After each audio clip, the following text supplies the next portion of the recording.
Have you ever wondered why the person who says they don't need anyone is the same person who can't stop thinking about someone who makes them feel understood? Why is it that the most emotionally distant people, the ones who pull away, stay silent, and act unbothered, end up getting deeply attached to very specific kinds of people? It doesn't make sense on the surface. Avoidants look strong, independent, untouchable. They say they love their space. They say they don't like too much emotion. They say they don't want drama. And they mean it. But here is the truth most people never see. Behind that calm face, behind that controlled voice, behind that I'm fine energy, there is a nervous system that learned one powerful lesson very early in life. Closeness is dangerous. Not because love is bad, but because love once felt overwhelming, unpredictable, unsafe. Maybe their feelings were ignored. Maybe vulnerability was punished. Maybe they had to grow up too fast. Maybe they learned that depending on someone leads to disappointment. So they adapted. They became self-sufficient. They became logical. They became emotionally contained. They built walls, not small walls, strong walls, silent walls. And those walls worked. They protected them from rejection. They protected them from chaos. They protected them from feeling too much. But here is what psychology teaches us. When a child suppresses a need, the need does not disappear. It goes underground. It waits. Avoidants are not people without needs. They are people who train themselves not to show them. Deep inside, beneath all the independence and distance, there is still a human hunger. Not hunger for attention, not hunger for control, but hunger for something much deeper. Safety without pressure, connection without suffocation, love without losing themselves. And this is where everything changes. Because even the most avoidant heart still wants to be seen. It just wants to be seen gently. They don't want someone who demands constant reassurance. They don't want someone who forces emotional conversations every day. They don't want intensity that feels like a storm. Their nervous system is already tired. They want peace. They want someone who does not invade their space, but also does not disappear. Someone who can sit in silence without panic. Someone who can express feelings without accusation. Someone who does not chase, but also does not withdraw. And when they meet someone like that, something unexpected happens inside them. Their body relaxes. For the first time in a long time, they don't feel like they have to defend themselves. For the first time, closeness does not feel like a trap. It feels calm. And calm is rare. When you have lived your whole life protecting yourself from emotional chaos, calm feels like oxygen. It feels like finally putting down armor you have been carrying for years. This is the hidden hunger avoidants never admit. They want connection, but only the kind that does not threaten their identity. They want love, but only the kind that respects their freedom. They want intimacy, but only the kind that does not demand they become someone else. And here is the powerful shift.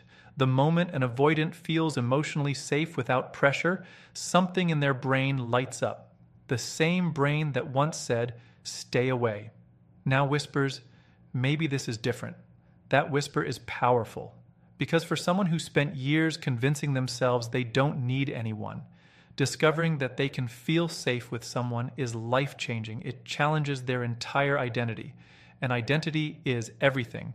Human psychology shows us that we protect our identity more than we protect our happiness. Avoidance built an identity around independence. I don't rely on anyone. I don't get too attached. I'm better on my own.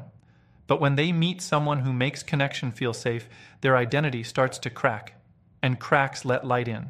This is why they get pulled in deeper than people expect, not because they are weak, not because they are confused, but because they are finally experiencing connection without threat.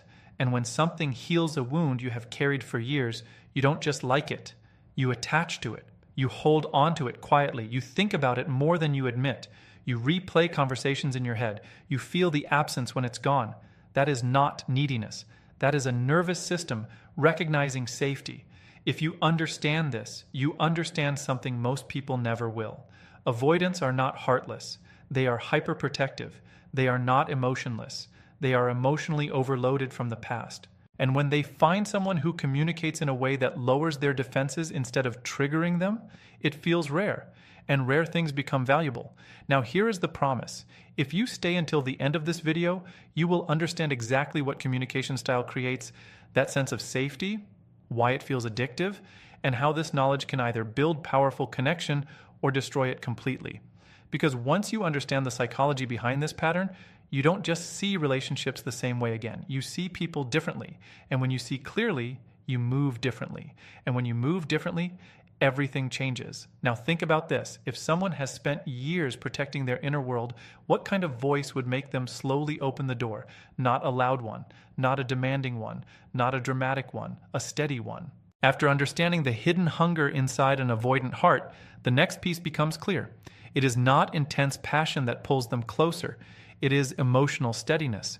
It is the presence of someone who does not rush them, test them, or overwhelm them. Avoidant personalities are extremely sensitive to pressure.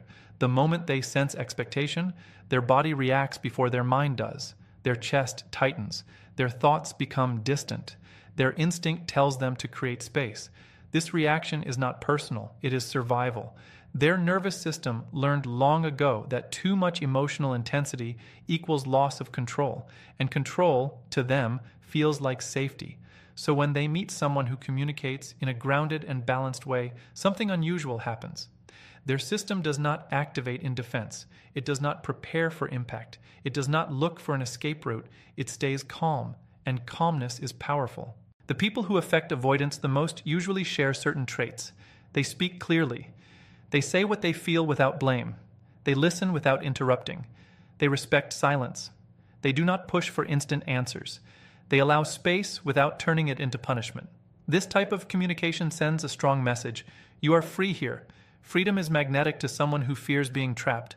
When there is no chasing, no emotional explosions, no constant checking, the avoidant mind begins to relax. They stop scanning for danger. They stop planning their exit. They begin to stay present, and presence builds attachment. Psychology explains this through nervous system regulation. When two people interact, their bodies influence each other.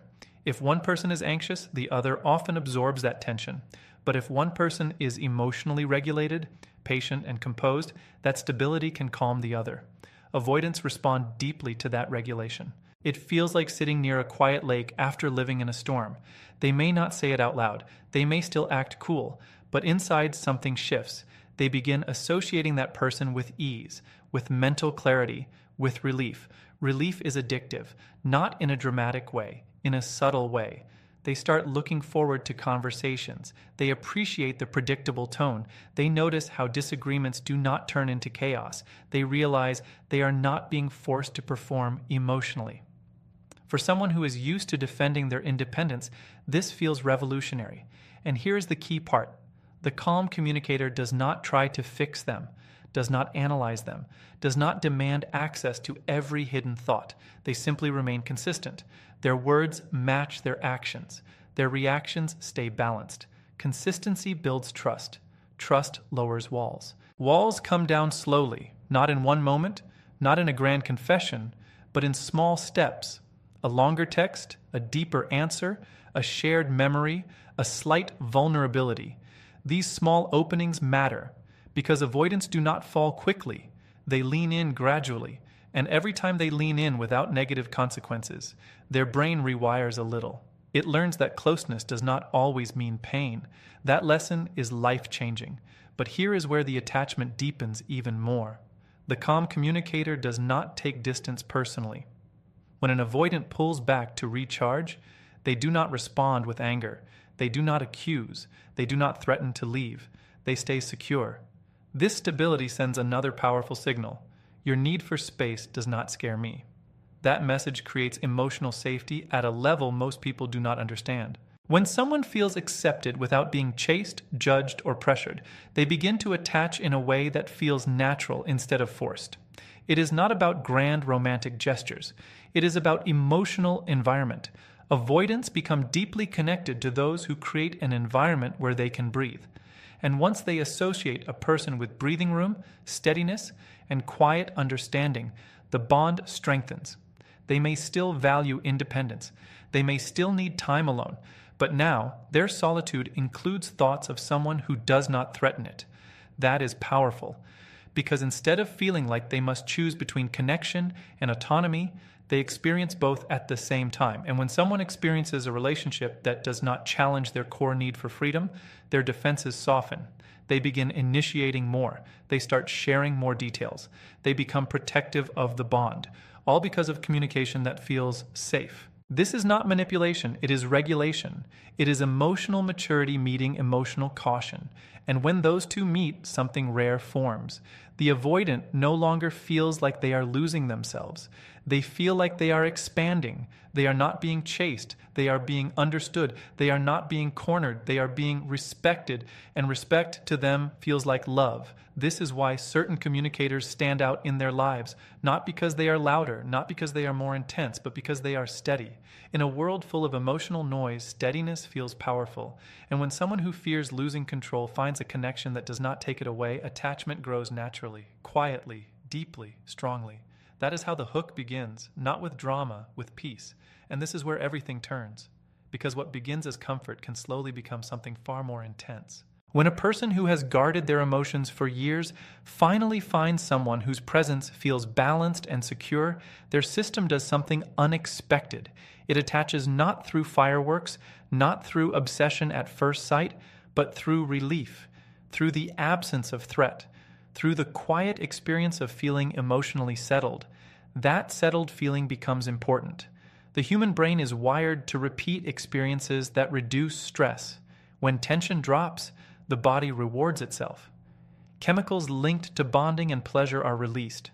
The mind takes note. It marks the source. It remembers who was there when the storm inside went silent. For someone who rarely feels that internal quiet, this effect is powerful. But here is the psychological twist. Avoidant personalities do not bond through intensity. They bond through contrast.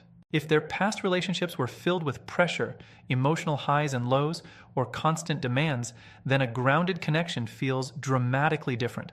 The difference creates impact. The impact creates memory. The memory creates attachment. Now imagine something changes. Imagine the steady communicator becomes inconsistent, not intentionally harmful, just less predictable. Slower replies, mixed signals, subtle emotional distance. The tone shifts slightly. The certainty fades. For most people, this might create mild confusion. For an avoidant, it can activate something much deeper. The same nervous system that relaxed now senses instability. The calm they associated with that person feels threatened. And when safety feels uncertain, the brain does not stay neutral. It becomes alert. This is where attachment can turn into fixation. Psychology calls this intermittent reinforcement. When rewards are given unpredictably, the brain works harder to regain them. It increases focus. It replays interactions. It searches for patterns. It wants to restore what once felt secure. The avoidant who once valued distance may now find themselves thinking constantly about the person who disrupted their emotional equilibrium. Why? Because it was never about dramatic romance. It was about internal regulation. They were not addicted to compliments or attention. They were attached to the internal state that person helped create. The mental stillness, the emotional balance, the sense of control combined with connection. When that state becomes unstable, the mind tries to solve it. They may not express it openly. They may not beg or chase in obvious ways, but inside there is increased mental activity. Questions arise. What changed? Did I do something? How do I bring this back? This inner tension feels uncomfortable, and humans are wired to escape discomfort. So the avoidant, who once avoided closeness, may now lean forward more than expected. They might initiate conversations. They might seek reassurance in subtle ways. They might monitor responses more carefully, not because they suddenly became emotionally needy, but because their brain wants to recover the feeling of steadiness it once experienced. This is the trap. It is not obsession with a person's face, voice, or lifestyle. It is obsession with a lost emotional state. The calm communicator unknowingly became associated with balance. When that balance disappears, the avoidant does not just miss the individual. They miss how they felt around them. And here is another layer. Avoidants often pride themselves on being self-contained. They believe they do not depend on others for emotional stability. So when they realize that someone influenced their internal world so deeply, it challenges their self-image. That challenge creates even more focus. The mind tries to regain control. It tries to analyze every detail. It wants to understand why the connection shifted. This analysis can feel intense. It is important to understand this clearly. The fixation is not about weakness. It is about contrast and conditioning. When peace is rare, its absence feels loud.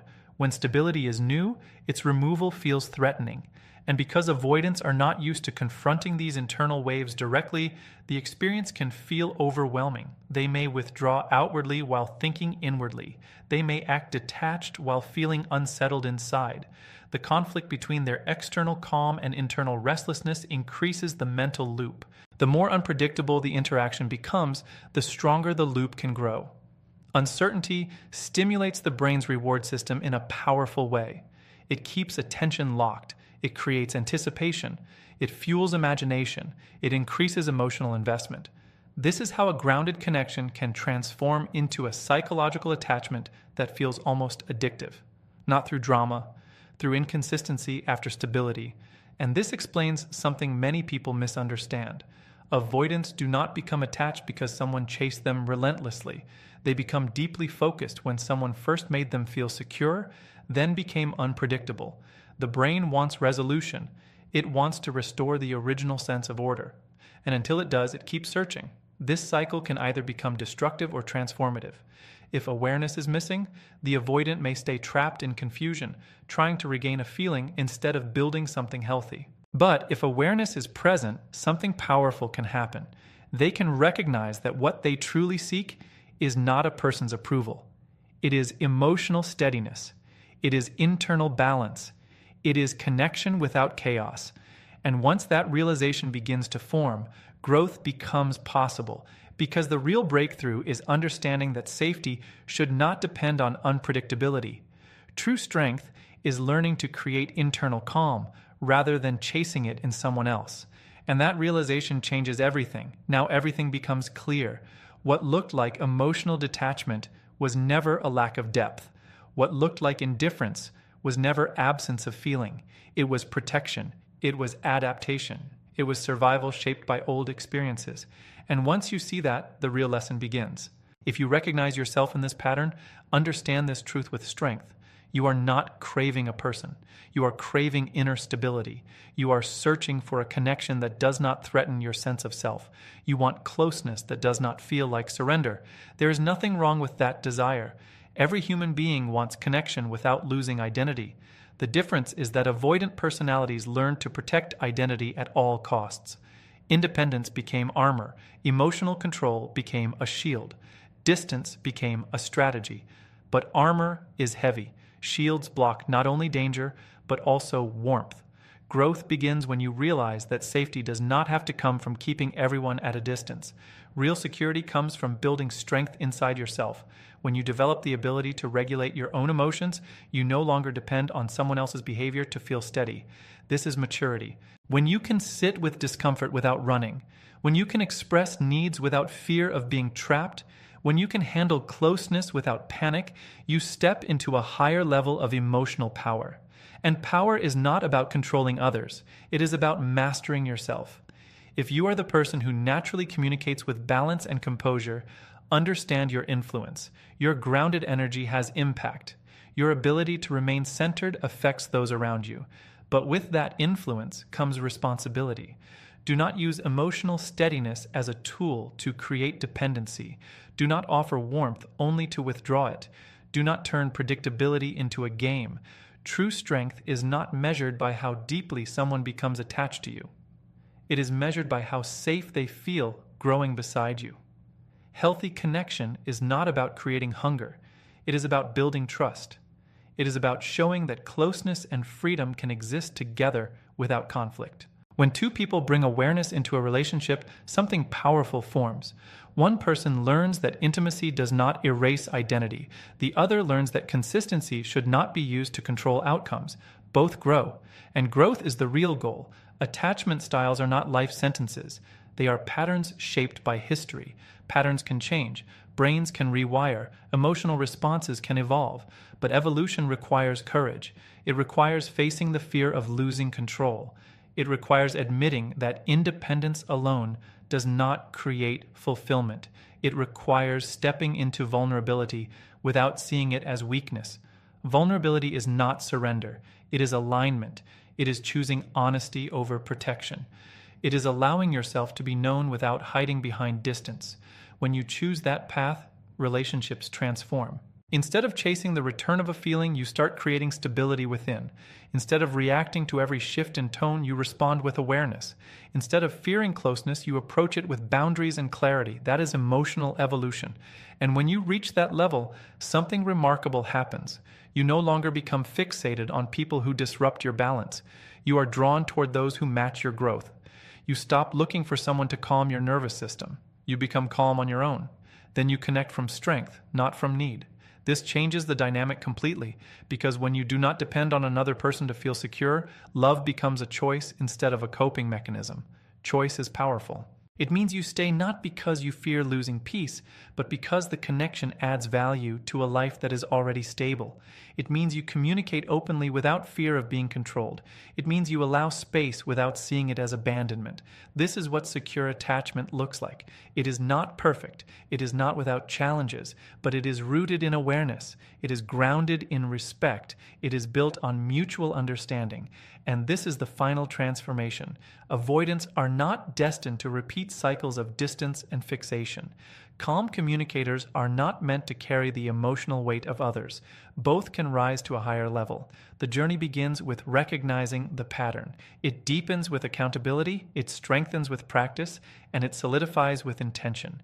You are not defined by your past reactions. You are defined by the choices you make after understanding them. So choose growth. Choose honesty over avoidance. Choose stability over unpredictability. Choose connection that empowers instead of controls. Because the strongest relationships are not built on emotional addiction. They are built on conscious effort, mutual regulation, and respect for individuality. When independence and intimacy stop fighting each other, harmony becomes possible. And harmony is not something you chase. It is something you build